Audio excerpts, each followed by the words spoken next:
Chance is looking much better now. Oh yeah, I mean if we had a loss today, Jim, we would have been two games of percentage down with 5 games to go, which would have made it very difficult. Yeah. A substantial lead of 29 points at half time, but a dreadful third quarter. Yeah, I don't know what it is. I mean, we talk about it and we've worked at it. It's just one of those things. But today, I mean, at 3/4 time, the guys really did find something, and you know, the blokes like Brenton Tapp and Brewer Fox, I thought really put in that last quarter. Your 2 key forwards, Morwood and Winter, were excellent in the first half in particular. Yeah, I think that was one of the problems in the third quarter. I thought we all started to fly together and not give each other much room down there in the forward line, and of course then it just become a crumbing contest, and North Launceston ran the ball out and made it look pretty easy. It was a real pressure game, as you said. A number of players, I thought, contributed towards your victory, and Jamie Shanahan, you must be very pleased with him. Yeah, he's really coming good at the right time of the year. I mean, he's had injury problems all the year, but between him and young Franklin, I think we've certainly got a good ruck combination there. Kyle Wilson now settling in with the club? Yeah, he's been excellent, and he's got a terrific attitude, especially the lead up to big games. He really does lift. I thought Colgrave played a fine game for you. Yeah, he's one kid that's really come on and taken a lot of pressure off us at centre-half back. You know, he's done pretty well the last 3 weeks. I think he's played on Butts, Adams and Groningen. You know, they're 3 pretty good footballers, and he's acquitted himself very well. And you've mentioned Brenton Tapp, a fine ball handler.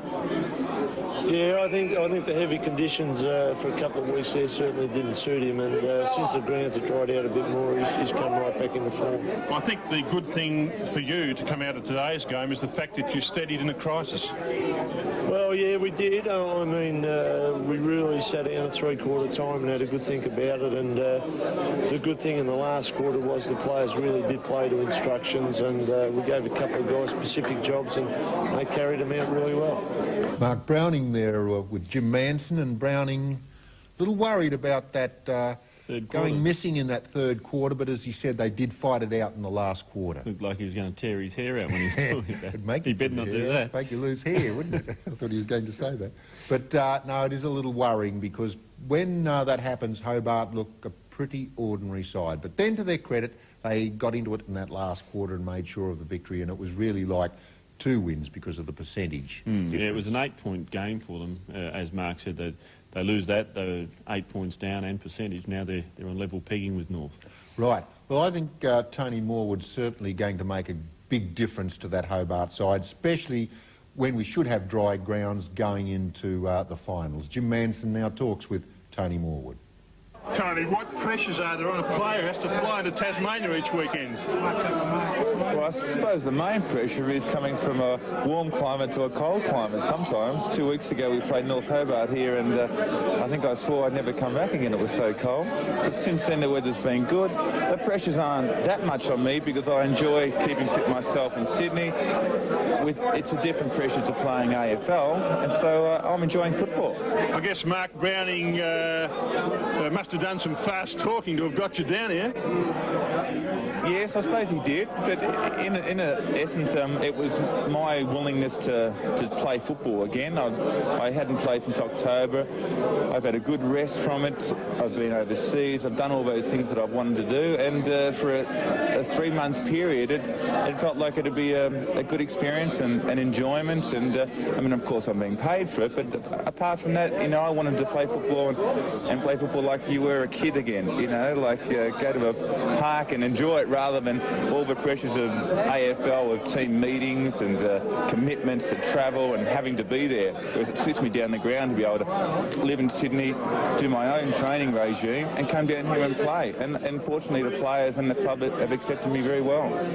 You said playing football as a kid again. I'll take you up on that issue. The program says you're 30. At that age you must be feeling the knocks. Well, I certainly am. I mean, today I felt pretty weary. I suppose the biggest problem I've got is getting my training training routine down to a fine pattern. Where do you train? Well, I train one night a week with the Swan under-19s, who I help coach. Apart from that, I've got my own gym, my own fitness centre, so I keep fit with that. But this week, you know, I trained too much, and I was feeling fairly weary in the second half, and I think it showed in my performance. But I think the good thing about today's game was that, okay, we had a bad third quarter.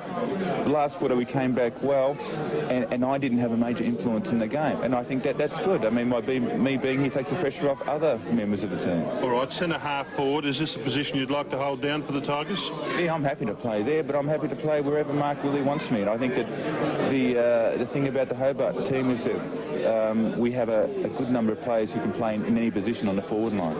Tony Morwood there, and I think every club would like to have a Morwood with the attitude like that. Yeah, well, you can see how he's slotted into the team so well. He's a nice guy. Oh, isn't he? And as I said, a terrific footballer, 30 years of age, really is young to retire, and he's still got a lot of football left in him. As the grounds are going to dry out for the finals, he could be a superb player in this competition. He was one of the best players in the AFL in the last few years, one of the most spectacular. And he's just starting to find touch, as he said, still tiring in the second half. So with match fitness, he's going to improve. He can only get better. And he's taken a lot of pressure off, you know, Winter and players like that too, because, you know, he's got to be watched. You can't afford to let Morwood go for a second. I think I mentioned last week, every time he contests it, if he doesn't mark it, the ball does spill to the ground. Right. You don't see his opposition outmark him. No, he either marks it or the crummers go through. And as it turned out yesterday, it was the Hobart crummers that were picking the ball up. OK, let's go back into the rooms, and Jim Manson now talks with Stephen Golding. Steve still holding down third position on percentage. Now, despite today's defeat, you can't be entirely unhappy with North Launceston's performance? Oh, very unhappy with it, actually. We didn't man up for a half a game of football and consequently lost the game. When we did get ourselves back into it, we didn't find enough to keep on going and just made basic mistakes in the last quarter that really, for a side who's going to be playing in the finals, shouldn't be doing. Well, let's have a look at your team. You had such players out as Brand, Spearman and yourself. What conclusions can you draw from today's game? Well, we had 20 players out there today that should have been enough to win a game of football, and it wasn't. And yet with those players missing, I think at York Park on the 12th of May, there was something like a 8-goal buffer. Well, I mean, you have a look at Shane Porter came in today, and I thought he did a very good job. He quietened Morwood down when Morwood was giving us a bit of trouble early, and he's coming in place of Brand, so he's come in and done a very good job for us. There's opportunities for players that, you know, he's probably one who's taken, and, you know, we as a team have got opportunities, and we're unfortunately frittering them away, and that's something we've got to have a look at. Steve, why was Hobart able to establish a 29-point lead at half-time? I thought it was pretty easy. They worked very hard. Compared with our blokes, they ran in numbers. We didn't, and, you know, they paid benefits for the hard work. You had some trouble with Morwood and Winter in the two key positions. Yeah, well, we had trouble with Keogh very early either. It gets back, as I say, to really whether our players were working hard enough, and I don't believe they were up till half-time. You've got three big men, and yet Shanahan was one of the major factors in your defeat. I'm saying that he took control of the rucks.